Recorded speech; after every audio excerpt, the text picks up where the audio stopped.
Bonjour à toutes et à tous et bienvenue pour l'Actu Politique, l'émission que je vous propose toutes les semaines sur ma chaîne YouTube le mardi à 18 h. Et avant de commencer ce nouveau numéro de l'Actu Politique, je veux vous remercier parce que vous êtes de plus en plus nombreuses et nombreux à suivre ce rendez-vous. Quand on l'a lancé il y a 6 ou 7 semaines, vous étiez 10 000 à regarder les vidéos. Là, la dernière, vous étiez plus de 40 000. Donc déjà, grand merci à vous. Je ne sais pas si ça va continuer, je l'espère.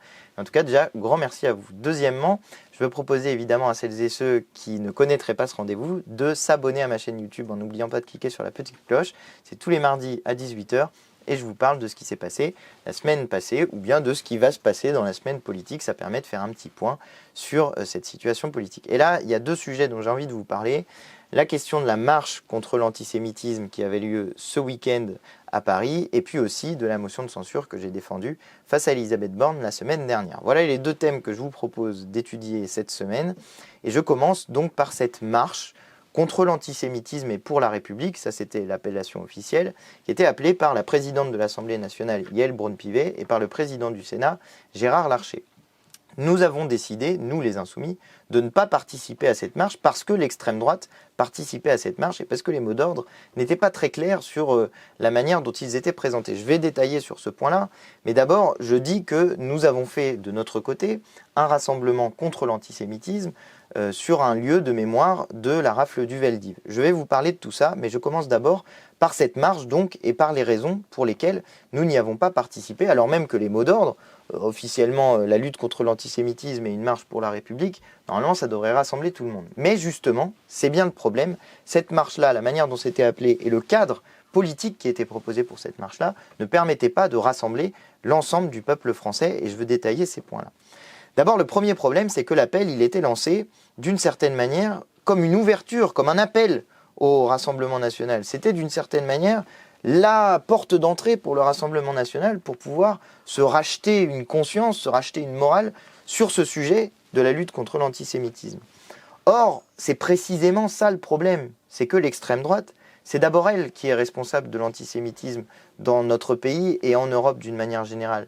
C'est bien l'extrême droite qui, lorsqu'elle était au pouvoir dans les années 30 et 40, a été celle qui a fait la Shoah. Et pour ce qui concerne notre pays, c'est bien l'extrême droite dans notre pays qui a collaboré avec le régime nazi et qui a participé à la déportation des Juifs et à l'extermination des Juifs. 6 millions de personnes ont été tuées dans la Shoah par Adolf Hitler et par ceux qui ont collaboré avec Adolf Hitler, dont justement les pétainistes, l'extrême droite française, et un certain nombre de personnes avec lesquelles on nous demandait de manifester dimanche dernier, sont des descendants politiques de cette histoire-là. Puisque dans les fondateurs du Rassemblement national, il y a quand même un Waffen-SS, Pierre Bousquet, quelqu'un qui s'est battu avec l'uniforme nazi, aux côtés des nazis. Voilà, et on nous demande à nous d'aller manifester avec ces gens-là, alors que politiquement, ils sont les descendants de ceux qui ont poussé l'antisémitisme au point d'aller exterminer des millions de personnes dans les camps de la mort. Enfin, vous vous rendez compte de l'absurdité de ce qu'on nous demandait de faire en allant manifester à côté de ces gens-là. Et puis, par ailleurs, il y a un certain nombre d'antisémites encore dans les rangs de ces organisations d'extrême droite.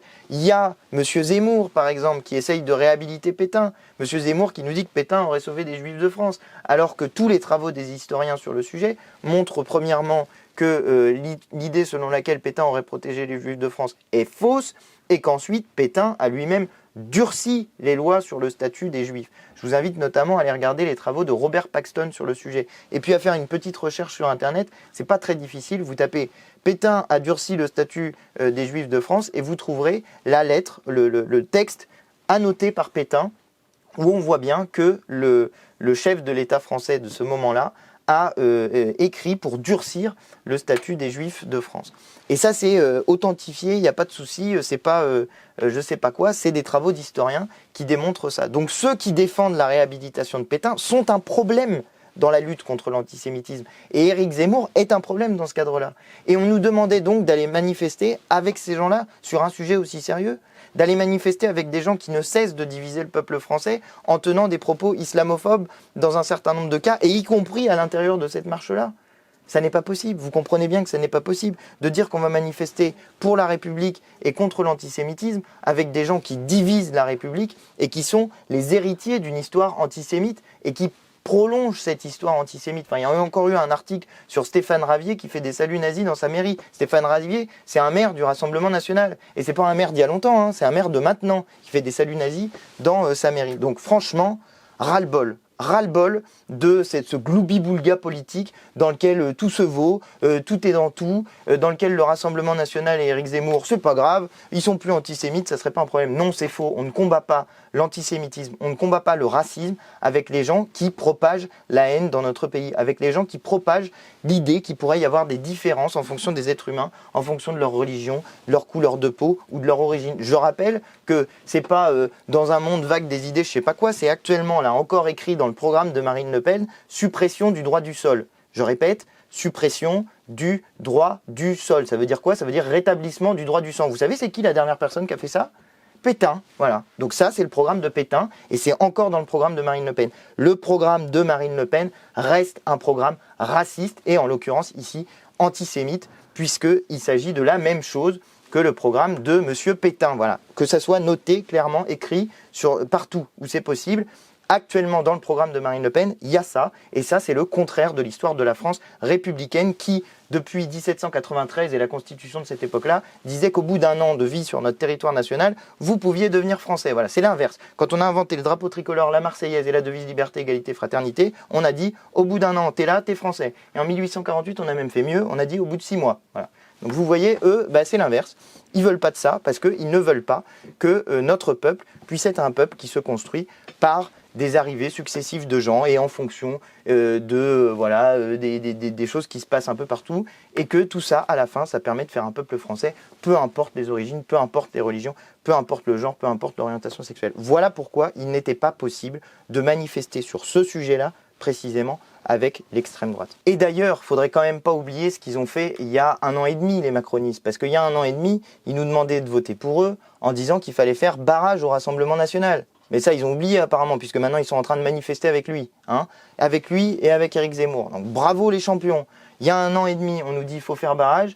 1 an plus tard, vous faites courant. Voilà, vous allez manifester ensemble. Félicitations à ceux qui ont eu cette idée stupide. Heureusement qu'il y en a eu quelques-uns qui étaient quand même un petit peu sérieux dans ce sujet-là, à commencer d'ailleurs par le président de la République lui-même. Et quand il fait des bêtises, je ne me gêne pas pour le dire. Et quand il dit des choses qui sont à peu près correctes, je ne me gêne pas pour le dire non plus. Sur ce sujet-là, il avait raison. Il ne fallait pas manifester. Et il a eu raison de ne pas y aller, lui, de pas aller manifester avec l'extrême droite. Et Olivier Véran, c'est pareil. Alors Olivier Véran, vraiment, je le déteste. Et la plupart du temps, il raconte n'importe quoi. Mais ça a été un des rares macronistes à dire il ne faut pas faire ça. On ne manifeste pas avec l'extrême droite sur ces sujets-là. Donc vous voyez, comme quoi on est capable des fois de dire quand il y a des choses qui sont à peu près correctes, qui sont faites par des gens qui pourtant, pour le reste, sont des adversaires. Et justement, tiens, puisqu'on parle de République, c'est ça aussi la République. C'est la capacité à défendre des idées contraires, mais dans un cadre qui permet qu'on les tranche de manière démocratique. Et quand on n'est pas d'accord, on le dit. Et quand on est d'accord, il faut aussi être capable de le dire, même si c'est assez rare que j'ai des points d'accord avec les macronistes. Mais sur ce point-là, les quelques-uns qui ont parlé, j'étais d'accord avec eux et j'étais pas d'accord avec l'immense majorité des autres qui ont fait n'importe quoi et qui ont cédé toutes les idées sur ce sujet-là. Et vraiment, réveillez-vous, quoi. Faites quelque chose, bougez-vous, je sais pas, lisez des bouquins, allez lire les bouquins de Robert Paxton sur le sujet, ou lisez d'une manière générale comment ça se passe quand il y a une fascisation, quand on est dans une pente fasciste. Allez regarder des bouquins d'histoire, regardez comment ça se passe, regardez comment il y a des gens qui étaient insoupçonnables au début de quelque accointance que ce soit avec l'extrême droite, qui petit à petit glissent, se laissent aller à cette pente qui les emmène et qui les fait rouler jusqu'au fond de l'abîme.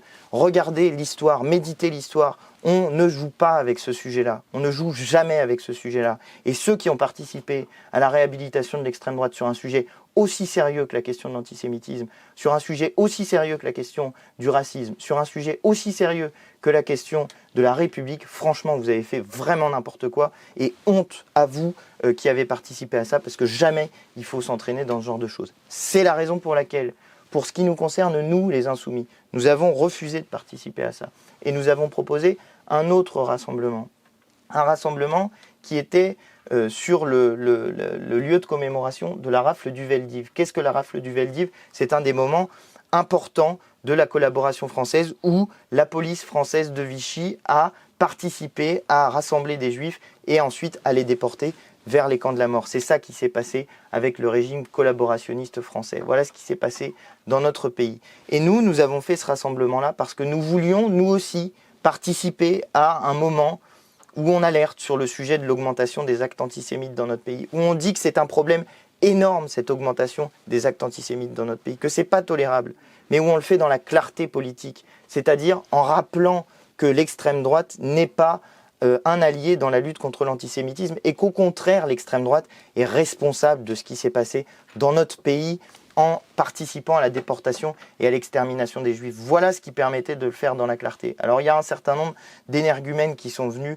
perturber cet événement-là. Franchement, honte à eux, honte sur eux, parce que ça aurait dû être un moment de recueillement et de rassemblement de notre peuple, indépendamment des religions, et, parce que c'était ça le sujet quand même, indépendamment des opinions politiques des uns et des autres. Parce qu'on ne va pas se cacher sur quelles étaient les opinions politiques de ceux qui sont venus perturber notre événement. Et d'ailleurs, il y avait un certain nombre de personnes qui sont concernées elles-mêmes, parce qu'elles sont de religion juive, qui sont venus avec nous sur ce rassemblement, et je les en remercie. Il y avait notamment le collectif Tzedek, qui est un collectif de juifs de gauche, qui était à nos côtés dans cet événement, et je les en remercie parce que justement, c'était de ça dont on avait besoin à ce moment-là, quand il y avait des énergumènes qui étaient en train d'hurler. On avait besoin de montrer que notre peuple, il forme un tout, d'accord ? Qu'il n'y a pas de question de religion, de genre, d'orientation sexuelle, de je ne sais quoi. Nous formons un seul peuple. Et qu'est-ce qui fait qu'on forme un seul peuple ? C'est justement la République qui fait que, aux yeux de la République, que tu sois une femme, un homme, homosexuel, pas homosexuel, de musulman, catholique,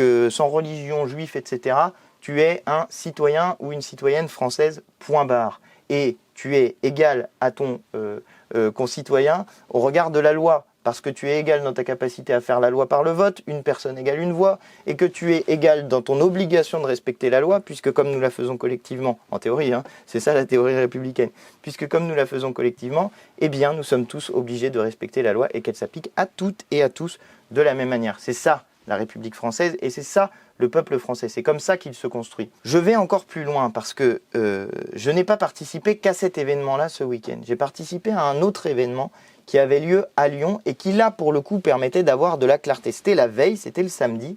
Et le samedi à Lyon, il y avait une marche contre l'extrême droite. Et dans cette marche contre l'extrême droite, là pour le coup c'était vraiment orienté contre l'extrême droite parce qu'à Lyon ils ont un problème bien particulier avec l'extrême droite, qu'ils ont une rue dans laquelle il y a plein de locaux d'extrême droite et personne ne fait rien, tout le monde s'en fout.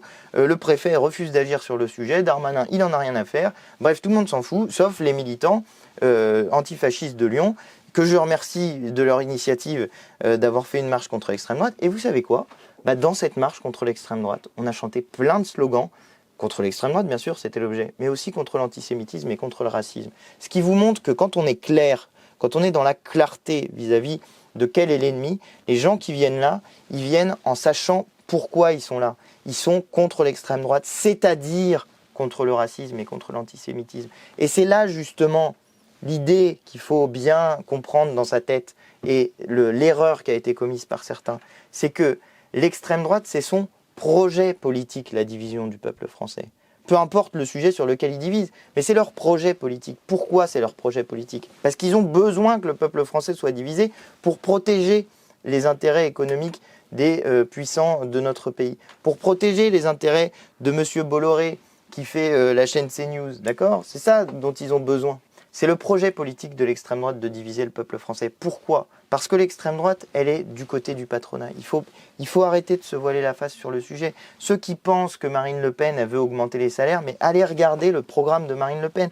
Le programme de Marine Le Pen sur ce sujet, c'est le même que Macron. C'est on va enlever des cotisations et donc le salaire net va augmenter. Mais les gens, enlever les cotisations, ça veut dire enlever du salaire. Les cotisations, c'est juste du salaire qui est socialisé pour permettre de faire en sorte qu'on ait la santé, l'éducation, etc., gratuit, des services publics. Donc Le Pen, sur ce sujet-là, elle fait le même programme que Macron. Elle veut protéger le patronat. Et pour protéger le patronat, il y a besoin de faire quoi ? Il y a besoin de diviser les gens. Alors vous prenez n'importe quoi. Vous prenez les gens qui sont au RSA. Ah là là, regardez-moi, c'est paresseux, ces fainéants qui prennent l'argent des Français, etc. Vous prenez les immigrés. Vous dites, ah là là, regardez-moi ça, les gens qui prennent l'argent des Français. Vous dites toujours qu'en fait, il y aurait un Français magique, un Français unique, qui est le Français qui travaille, et qui paye pour tous les autres. Et c'est lui vraiment le Français type, c'est lui, il est dans cette situation-là. Il n'a jamais eu de problème, il n'a jamais eu de merde, il a toujours travaillé, il s'est jamais retrouvé au chômage, son usine n'a jamais fermé. Bref, le Français idéal, il n'a jamais changé d'emploi, il n'a jamais eu une petite période, il n'a jamais été à l'hôpital, jamais envoyé ses gosses à l'école, jamais utilisé une route, jamais appelé la police, jamais appelé les pompiers.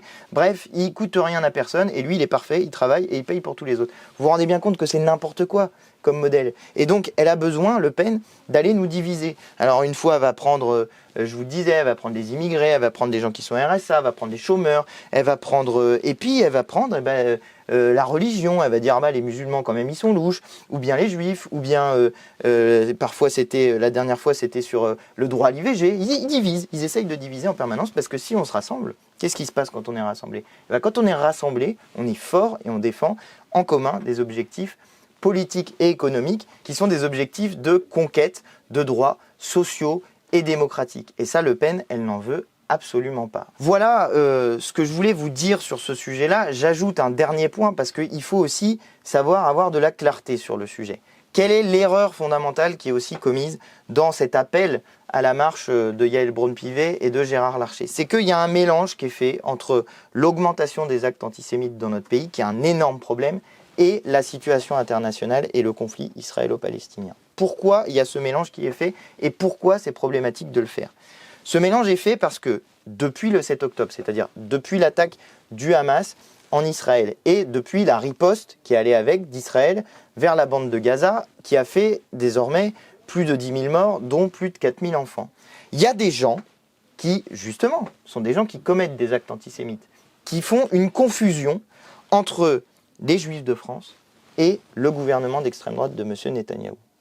Ils entretiennent dans leur tête une confusion entre les deux. Et ils jugent que les Juifs sont responsables pour les actions du gouvernement de M. Netanyahou. C'est l'erreur fondamentale de ceux qui commettent ce type d'actes et qui doivent être punis durement et sévèrement parce que non, les Juifs de France n'ont rien à voir avec la politique de M. Netanyahou. Il y a certaines personnes qui partagent la politique de M. Netanyahou, mais ils n'ont pas besoin d'être juifs, Il y a des gens qui ne sont pas juifs et qui partagent ce que fait M. Netanyahou. Ils sont d'accord avec sa politique. Et puis il y a plein de gens qui sont juifs et qui ne sont pas d'accord avec ce que fait M. Netanyahou. Et moi je suis d'accord avec ceux-là qui ne sont pas d'accord avec ce que fait M. Netanyahou. Et vous voyez que ce n'est pas une question de religion. Ce n'est pas une question d'identité religieuse. Tout ça n'a pas de sens vis-à-vis de ce sujet-là. C'est une question d'opinion politique et de choix politique. Est-ce qu'on est du côté de M. Netanyahou ou bien est-ce qu'on est du côté de la paix et du cessez-le-feu et de la solution à 2 États. C'est ça la question qui est posée. Et ce n'est pas une question de religion. Or, qu'est-ce qu'il y avait dans l'appel de Mme Braun-Pivet et de M. Gérard Larcher? Il y avait un lien qui était fait entre cette marche pour la République, contre l'antisémitisme, et la question de la libération des otages. C'est un sujet majeur que la libération des otages. Et je suis d'accord avec faire un appel pour la libération des otages. De même que j'aurais été d'accord pour que ce soit un appel au cessez-le-feu, etc. Mais il ne faut pas mélanger les questions. Parce que sinon, on participe nous-mêmes de rapporter en France des sujets et d'assimiler les Juifs français à la politique de M. Netanyahou. Et il ne faut surtout pas faire ça.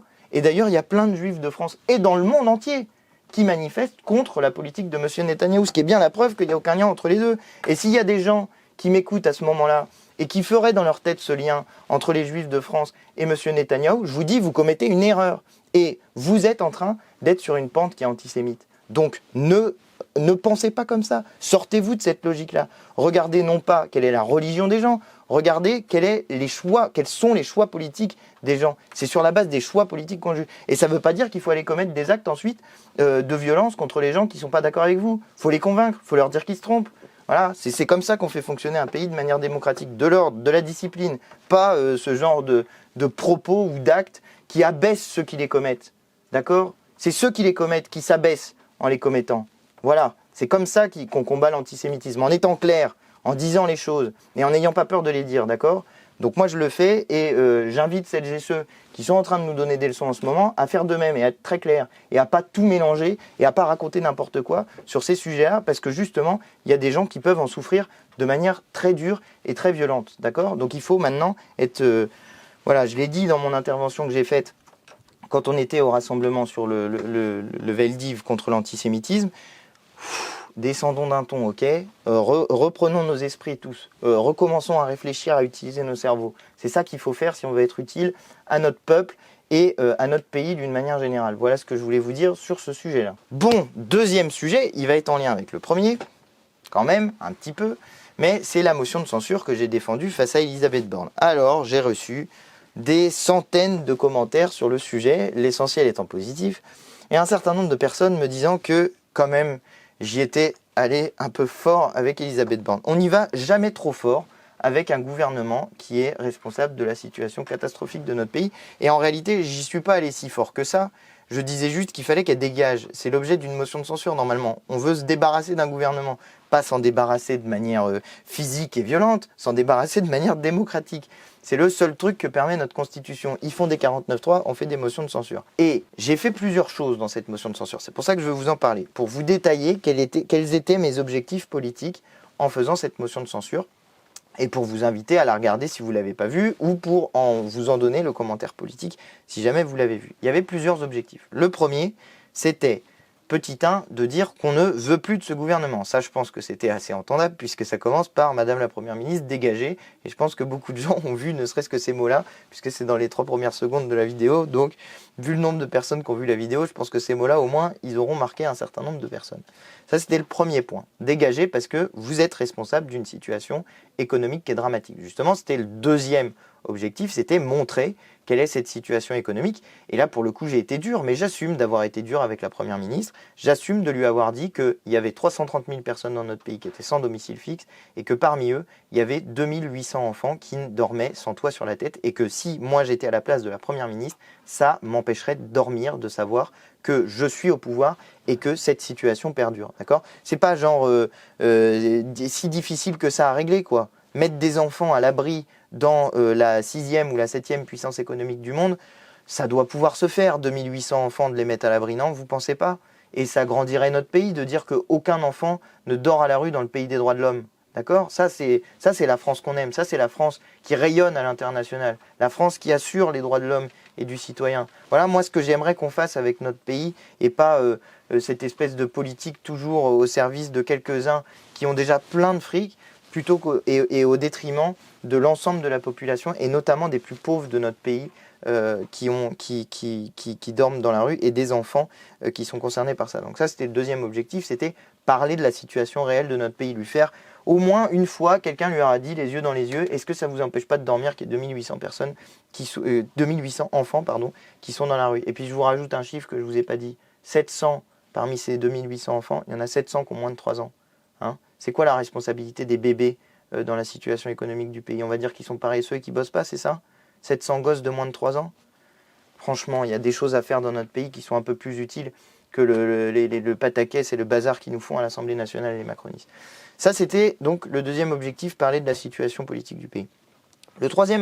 Économique du pays. Le troisième objectif, c'était de montrer comment, d'une certaine manière, de 49.3 en 49.3, ils en sont arrivés à une forme de mépris total pour les institutions de notre pays. Et c'est important, parce que les insoumis, nous, on est souvent ciblés sur ce sujet-là. On nous dit, vous mettez pas de cravate, vous faites du bruit dans l'hémicycle, vous abaissez l'Assemblée nationale. Bah tiens, on abaisse l'Assemblée nationale en y allant, en participant au débat, en étant parfois un peu véhément. C'est un peu le rôle d'une Assemblée nationale. Non, un parlement, c'est un endroit où on parlemente, d'accord ? Et où d'abord on parle. Et des fois, quand on n'est pas content, on parle un peu fort. Et ça fait partie de la vie démocratique d'un pays. Ok, c'est la situation normale d'un parlement que d'avoir des débats politiques et que ça soit parfois un peu tendu. Bah oui, parce que quand on n'est pas d'accord, on monte le ton et on essaye de convaincre les autres. Et puis quand on les convainc pas, on leur dit qu'ils sont trop bêtes et qu'il ferait mieux de réfléchir à des sujets. Je vous grossis le trait. Mais ce que je voulais montrer, c'est que ils sont en train de glisser petit à petit vers une forme de gouvernement qui est un gouvernement autoritaire, semi-dictatorial. Je leur ai dit qu'ils étaient pires que Louis XVI. Vous irez voir pourquoi.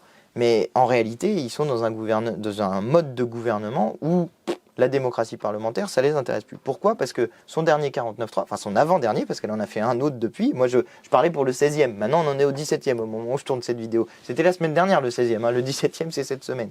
Donc la semaine dernière, elle nous a fait ça en 4 minutes. Cette semaine, attendez, championne du monde Elisabeth Borne, elle est même pas venue. Alors maintenant, elle fait des 49.3 et elle envoie le ministre des Relations avec le Parlement, Franck Riester. Il vient et il dit « J'ai là dans les mains une lettre de la Première ministre.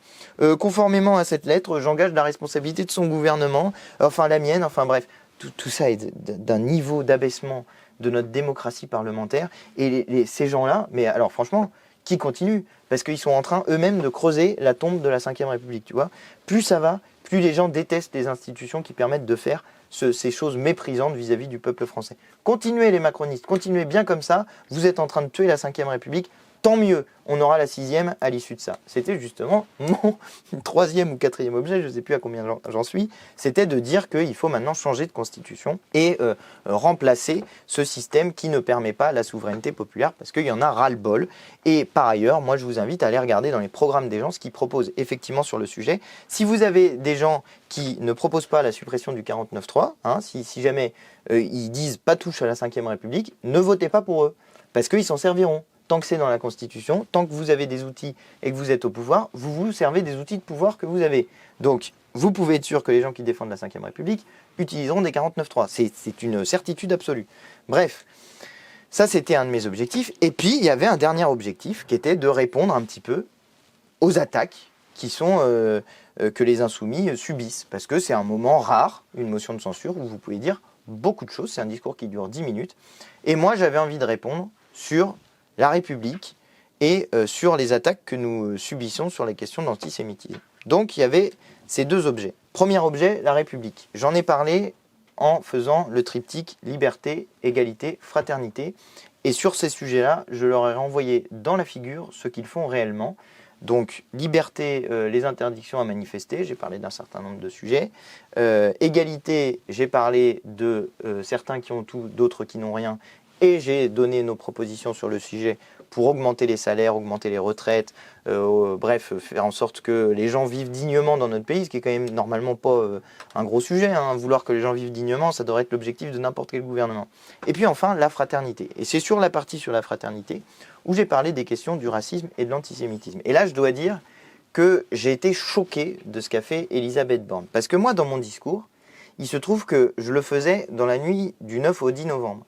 Et que cette nuit du 9 au 10 novembre, c'est une date anniversaire de la nuit de Cristal qui a été un des pogroms les plus importants de juifs en Allemagne en 1938.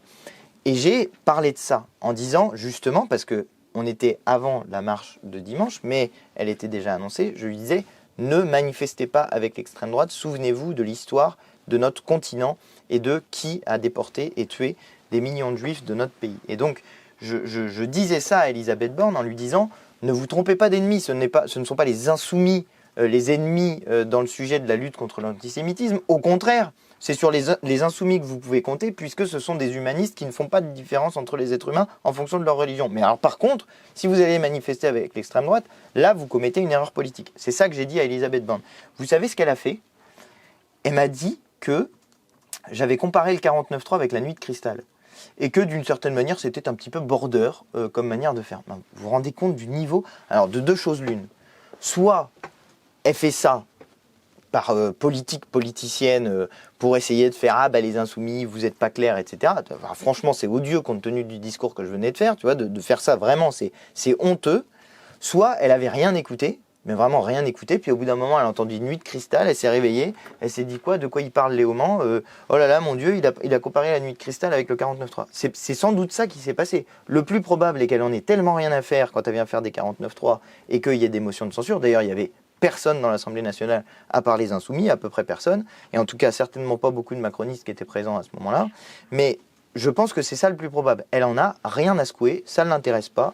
Elle n'écoute plus ce qui se passe, et donc une fois de temps en temps, elle entend des mots qui font tilt comme ça, et comme elle n'était pas en train d'écouter, elle pense qu'il s'est dit autre chose que ce qui s'est dit.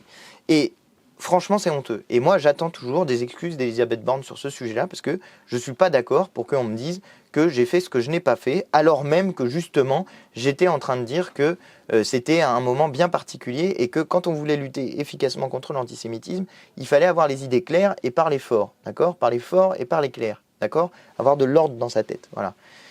Bon, voilà ce que je voulais vous dire sur les sujets de cette semaine. C'était une semaine un peu chargée.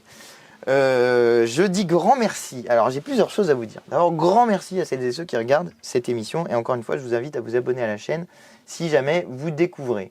Je dis grand merci aussi aux nombreuses personnes qui, depuis la semaine dernière, viennent me voir en me disant « Merci, tenez bon, lâchez rien. Merci pour le discours. de la motion de censure, parce qu'il y a vraiment beaucoup de gens qui l'ont vu. On est à plus d'1 million de vues sur le discours, sur l'ensemble des réseaux sociaux. Et puis, les gens qui viennent me voir en disant merci de tenir bon sur les sujets, vous inquiétez pas, ils disent que vous êtes des horribles personnages, mais nous, on vous soutient, on est avec vous. Le nombre de personnes qui viennent me dire ça en ce moment, c'est vraiment, moi je suis trop content. La semaine dernière ou la semaine d'avant, je ne me souviens plus, je vous disais à quel point il y a deux mondes, entre un monde médiatique qui raconte sa propre version et le vrai monde dans lequel les gens ne sont pas du tout d'accord avec ce qu'ils voient à la télé. Et bien alors franchement, semaine après semaine, j'en ai davantage de la démonstration. Et je vous dis merci, parce que franchement, chaque fois qu'il y a des gens qui viennent me voir pour me dire merci, continuez, tenez bon, lâchez rien, vous ne pouvez pas savoir le bien que ça fait de se dire ok, on se trompe pas, d'accord, on se fait pourrir, on se fait démonter, ils nous crachent dessus, etc. Mais les gens dans la vraie vie, ils en ont rien à faire de ce que racontent les médias, parce qu'ils ont bien compris que les médias, c'est pas des outils d'information, c'est des outils de propagande dorénavant, et que ils sont donc bien contents qu'il y ait des gens qui pensent droit, qui arrivent à analyser la situation politique, parce qu'ils sont d'accord avec les insoumis qui arrivent à faire cette analyse politique de la situation et à tenir bon, en dépit du fait que, ma foi, en face, ils sont vraiment, mais alors vraiment, ils sont odieux, quoi. Mais c'est pas grave, écoutez, on a l'habitude, on a déjà connu pire, et c'est pas, sans doute qu'on n'en est pas encore au maximum de ce qu'ils sont capables de faire, donc on se prépare à toute éventualité, et ma foi, c'est pas ni les insultes ni les menaces qui nous feront changer d'avis politique, vous pouvez en être sûr. D'ailleurs, attendez, c'est pas compliqué, c'était écrit dans le mode d'emploi, insoumis. Voilà ce qu'on est. Allez, à la semaine prochaine.